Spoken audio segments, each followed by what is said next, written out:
Mukha pong itong ating Vice Presidente ay tinatamaan na po ng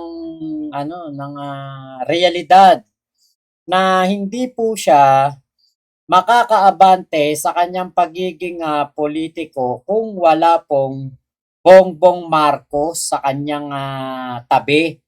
Kasi nga po itong si Sara Duterte ay napabalita po na humihingi ng tawag dito, ng closed door meeting, humingi daw po ng closed door meeting ito dahil, baka gustong magpa-endorso kay PBBM, sa sa darating na 2028 election. 'Di ba? Tama 'yan, Romeo Monzon at Marie Ola Madrid. Oh, 'yun, hello po from La Union at New York. Tama naman talaga, hindi dapat papasukin. Kasi kung papapasukin mo ang isang ulupong sa iyong bahay, nako, delikado yan. Delikado yan. Lalo pa itong si Sara Duterte ay nagbanta pa sa ating Pangulong Bongbong Marcos. O eto, pakinggan natin tong balita. Bukas si Pangulong Bongbong Marcos na makipag-usap daw kahit kanino ayon sa palasyo. Kasunod po yan ang balibalitang gusto raw makipagpulong ni VP Sara kay PBBM. At live mula sa San Juan City, nauna sa balita, News 5 Palace Correspondent Maricel Halili. Mase, kinumpirma ba ng Malacanang na may gantong hiling si VP Sara sa Pangulo? Bok, hindi kinumpirma pero hindi rin itinanggi ni Palace Press Officer Claire Castro itong bali-balita na nagre-request nga si Vice President Sara Duterte ng private meeting kay Pangulong Bongbong Marcos. Matatandaan kasi natin na over the weekend, kumalat sa mga social media accounts yung sinasabi na meron daw request si VP Sara na makausap si Pangulong Bongbong Marcos. Kumalat, 'di ba? Kumalat po 'yan nitong nakaraang weekend. At ito nga pong palasyo, hindi po itinanggi, hindi rin po kinumpirma. Kasi nga po, alam niyo naman, syempre, ako, napakaruming maglaro niyan, yung mga Duterte na yan. Baka mamaya papasukin yan sa sa Malacanang. Baka may gawin kay PBBM Desperado na yan si Sara. Spokesperson Harry Roque, ginawan pa nga yan ng collage yung mga naglagay ng post na ito at ipinost din niya sa kanyang Facebook account. Pero kanina, nang tanungin si Undersecretary Claire Castro kung totoo ba na meron niyang ganitong request, sabi niya wala raw natatanggap na ganitong impormasyon. Pero malinaw naman daw na bukas si Pangulong Bongbong Marcos na makipag-usap sa kahit na sinong personalidad na kontra sa kanyang administrasyon. Hindi daw partikular na tinutukoy dito si VP Sara. Nilinaw yan ni Jose Castro dahil ayaw daw niya na ma-misinterpret ang kanyang pahayag. Pero matatandaan daw natin na sa unang vlog ni PBBM, sinabi naman niya na open siya sa dialogo. Pakinggan natin ang sinabi ni Jose Claire Castro. Ang sabi ng Pangulo, sa una pa lang niyang podcast, kahit sino, sa lahat na maaaring hindi sumasang-ayon sa kanya, siya ay bukas upang makipag-usap para magkaroon ng magandang pagkakaintindihan. Hindi partikular para kay Vice Presidente. Baka kasi magkaroon na naman ng misinterpretation. Mase, change topic naman tayo doon sa misteryosong leadership fund. Meron bang bagong sinabi ang palasyo tungkol dito? Ayan, yung patungkol po dyan sa kagustuhan na makipag-dialogo, makipag-meeting, nitong si Sarang Bangag sa ating Pangulong Bongbong Marcos. Alam niyo po, si PBBM, mabait kasi yan. Saka, hindi niya siguro talaga naman yan, kumbaga, tututulan kung talagang totoo yan. Kung meron man pong ano tawag dito, meron man po talagang makipagtulay para magkausap si PBBM at itong si Sara Duterte, hindi po talaga yan aayaw si PBBM. Pero ang tanong, makakalusot ba ang isang Sara Duterte dito sa mga nagbabantay kay PBBM. Kasi nga po, syempre, ang mga nagbabantay po kay PBBM, alam nila yan na may threat si Sara Duterte kay PBBM. Actually, sa totoo nga lang po, nakakaano yan, nakakabahala. Hindi po yan hindi po yan na pangkaraniwan na yung taong nag-threat sa iyo,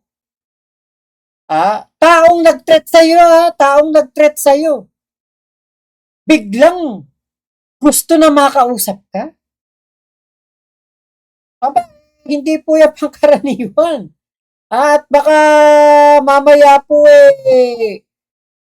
merong gawin yan sa ating Pangulong Bongbong Marcos. Baka mamaya po meron pong masamang balak yan si Sara Duterte sa ating Pangulo. Hindi kasi pangkaraniwan po yan na merong nagbanta sa'yo, tapos biglang gusto kang makausap, biglang gusto kang makamiting. At ito pa nakapagtataka. Ito pa nakapagtataka. Closed door meeting ang gusto ni Sara. Bakit? Bakit closed door pa?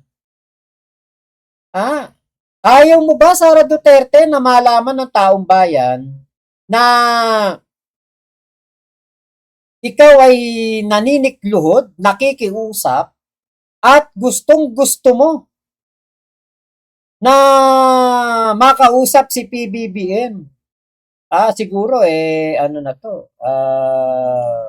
niya na. Napagtanto niya na, teka, putya, sirang-sira na ako dito sa bansa natin. Sirang-sira na ako, kailangan ko nang gamitin ang kabaitan ni PBBM. Totoo naman po, napakabait ni PBBM. Hindi po, walang duda yan Talagang mabait ang ating Pangulo. Kaya lang, ang problema, syempre, poprotektahan, ito yung problema ni Sara, syempre poprotektahan po ng mga tauhan ng Malacanang etong si PBBM para hindi po malapitan ng mga nagnanais na manakit sa kanya. Yun. Siyempre, kapag merong mga ganyang gustong manakit kay PBBM, hindi po yan papapasukin, tingin ko. Kahit nga pa yan maglumuhod pa yan si Sara, hindi po papapasukin na Malacanang yan. Kasi active threat pa rin po yung yung pagbabanta ni Sara Duterte. Huwag niyo pong kakalimutan. Yun po yung kinaso sa kanya, grave threat. Ano yun? After na kita nyo, 'di ba, nasampahan siya ng grave threat. Sinampahan siya ng DOJ ng grave threat, tapos biglang nanghihingi ng ng meeting kay PBBM. Aba, may na po 'yan. Meron na pong something 'yan. Meron na pong yan, meron na pong hindi pangkaraniwan diyan.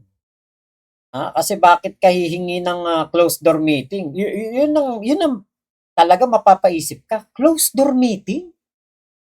Baka mamaya, 'di ba, i-assassinate nila si PBBM. Automatic yan tandaan ninyo kapag may nangyari kay PBBM, biglang magiging presidente si Sara Duterte. Alam nyo po ba, ang presidente, may immunity yan. Hindi mo pwedeng sampahan ng kaso yan. Kapag may nangyari kay PBBM, habang nagmi-meeting sila ni Sarang Bangag, aba, immunity na kagad ang pwedeng gamitin ni Sara Duterte. Presidente na ako. Hindi nyo na ako pwedeng kasuhan.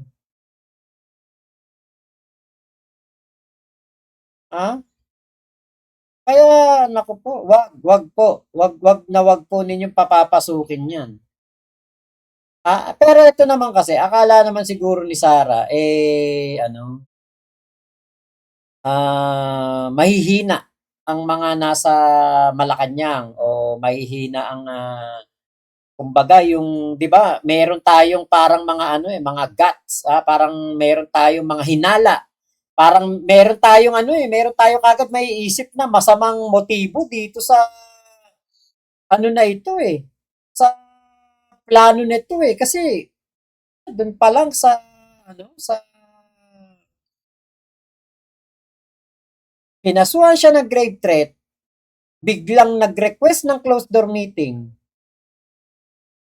Ano na talaga 'yan, kahina-hinala na kaagad 'yan. Kaya nga po nung nakita natin 'tong ganito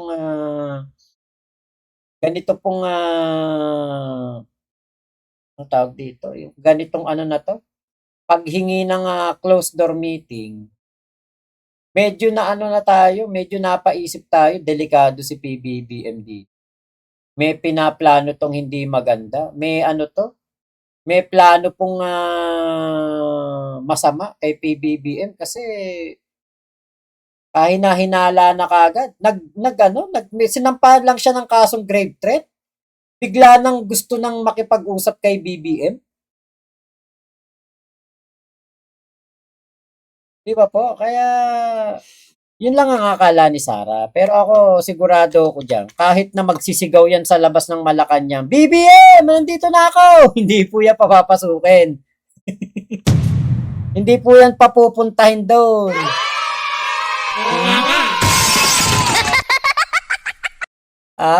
Eto wag niyong kakalimutan 'to Eto pahayag ni Sara Duterte.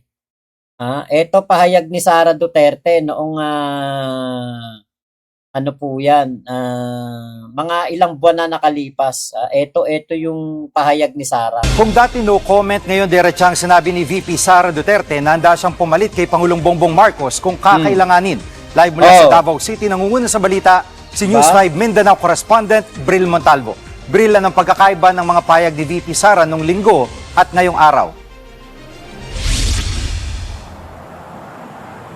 Jiggy, noong linggo nang tanungin natin si VP Sara kung handa siyang maging Pangulo, ang sabi niya ayaw niya sumagot dahil baka magkagulo.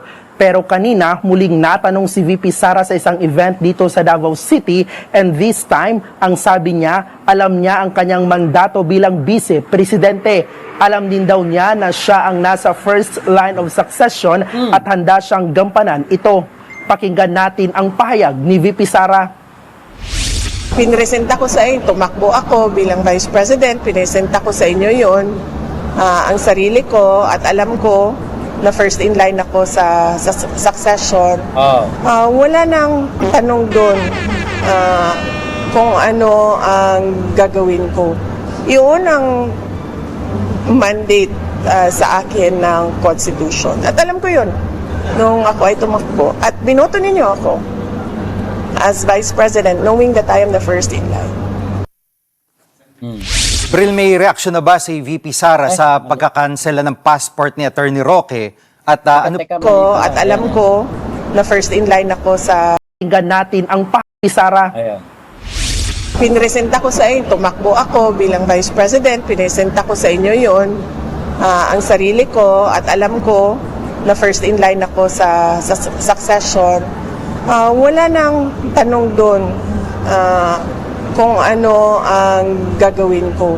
Yun ang mandate sa akin ng Constitution. At alam ko yun nung ako ay tumakbo. At binoto ninyo ako as Vice President, knowing that I am the first in line.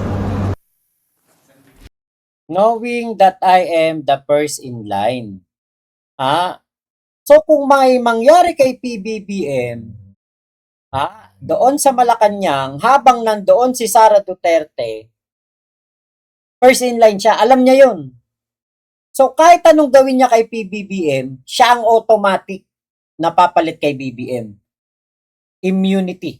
Huwag niyong kakalimutan yan. Immunity ang poprotekta kay Sara Duterte para hindi siya maparusahan. So aagawin niya ang presidency kay PBBM. By hook or by crook, magiging presidente siya. Hindi siya pwedeng kasuhan. Ngayon, kapag po siya, malapit nang matapos ang 2028 term ni PBBM, kunwari siya talaga ang pumalit, magre-re-election, di ba? Gagamitin ni Sara ang lahat ng pwedeng gawin, mandaya, manloko, para manalo sa 2028 election. So, hindi natin makakasuhan si Sara sa ginawa niya kay PBBM. Lilipas ulit, 2034 naman. Pagdating ng 2034, diyan na magdedeklara ng martial law yan. Magdedeklara na ng martial law yan para hindi matanggal sa pwesto. Bakit? Kapag siya naalis sa Malacanang, nawala sa pagka-presidente, pwede na siyang kasuhan. Pwede na siyang tagtarin ng kaso sa mga ginawa niyang kasalanan. Papayag ba ang isang Sara Duterte na makasuhan siya ng ganong katindi? No bail yun. Kaya, naku, wag na lang po. Wag isugal ang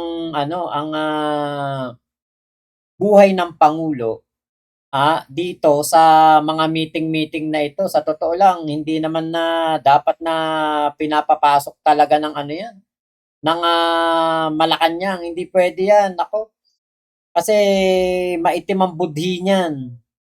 Yung bangag na yan. Bangag na yan sa sa kagustuhan maging presidente. Kasi nagsisityak yan, hindi siya sumunod sa tatay niya na kumandidato siyang presidente.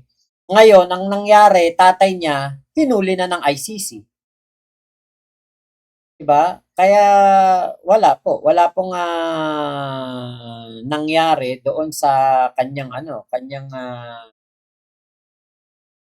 doon sa kanyang kumbaga kagustuhan na maging presidente. Kasi ang dami. Sa totoo lang, kung naging presidente si Sara noong 2022, wala sanang problema ang tatay niya. Hindi siya sumunod sa tatay niya. Kulong ang tatay niya ngayon. Ito yung sinabi kanina ni Yusek Claire. Umikot pong social media posts saying that VP Sara was supposedly asking for a private meeting with the President. What can you tell us about this? Wala po tayo makukumpirma patungkol po dyan dahil wala naman din pong ibinababa sa atin na anumang impormasyon kung meron ngang ganyang kaganapan. So sa ngayon ay wala tayong makukumpirma. Pero wala rin po kayong dinedeny by saying that. So should such a request be made, is the President inclined to grant that request? Hypothetical question. Pero, ang sabi ng Pangulo, sa una pa lang niyang podcast, kahit sino, sa lahat na maaaring hindi sumasang-ayon sa kanya, siya ay bukas upang makipag-usap para magkaroon ng magandang pagkakaintindihan. Hindi partikular para kay Vice Presidente. Baka kasi magkaroon na naman ng misinterpretation at misunderstanding sa ating mga ginawang katugunan sa ngayong araw na to. But that was then. Since then and now, things have been said and done. So is that to say that the President remains open to reconciling or working with the Vice President? Sa lahat ng kababayan natin, sa lahat ng tao ay open ang Pangulo. Sa lahat open, pero 'di ba sinabi nga hindi lang kay Sara. Kaya tayo naniniwala na hindi papapasukin yang si Sara doon sa Malacanang. Kasi nga po, ang ating Pangulo ay binantaan na niyan. Diba? Big no, wag magtiwala. Diba, Ate Agnes? O, Ate Michelle, hello po. Gandang gabi sa lahat. Ate Marites Musni, ayan, nandyan na.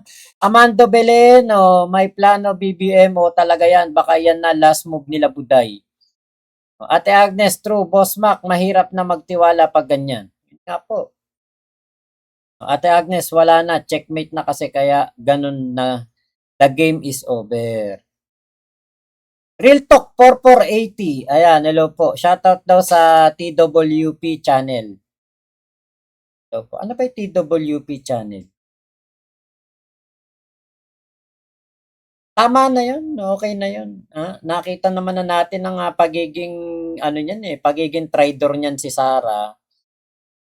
Actually, yung mga ginawa niya kay PBBM, wala pong kapatawaran yun eh. Hindi pwedeng sabihin na, oh BBM, meeting tayo, magsosorry lang ako sa mga kasalanan ko noong nakaraan eh. Galit lang ako, kaya ako nakapagsalita ng gano'n. Naku, hindi po pwede yun. Delikado. Delikado si PBBM dyan. Yung mga ganyang, ano niyan, ganyang patutsada niyan, si Sara. Kasi ganyan yung ano yung mga bratinela, yung hihingi ng sorry, akala nila ganun-ganun lang. Akala nila porke ano lang, yung porke mabait yung tao, 'di ba? Pag nag-sorry sila, okay na. Hindi po pwede yun. Kasi nga, itong si Sara Duterte ay hindi po talaga yan mapagkakatiwalaan na. Hindi na. Wala na pong ano yan, wala na pong puwang sa gobyerno ni PBBM ang ganyang tao. Porke malapit ng makulong, porke lumalabas na ang mga baho, 'di ba? Ang mga baho nitong si Sara Duterte, ganun-ganun na lang ba kaagad yun, 'di ba? Hindi pwede yung ganun. Na ano kaagad, sorry lang. Ay nako, delikado ang ating bansa pag ganyan. Kaya mabuti na lang talaga tinabla na ni PBBM yan o hindi talaga nakaporma. Actually, ayon po dun sa ating nakausap, hindi daw po talaga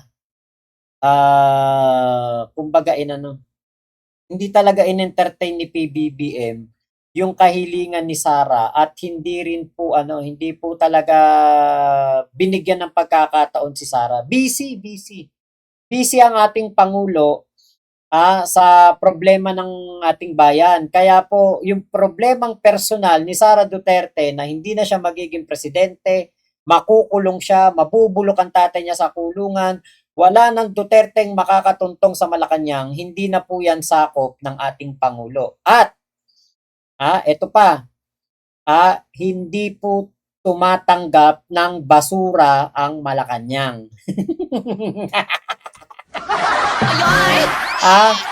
Bawal ang basura sa Malacanang. Kaya pasensya na, Sara Hindi ka tinanggap ni PBBM. Bawal kasi basura dun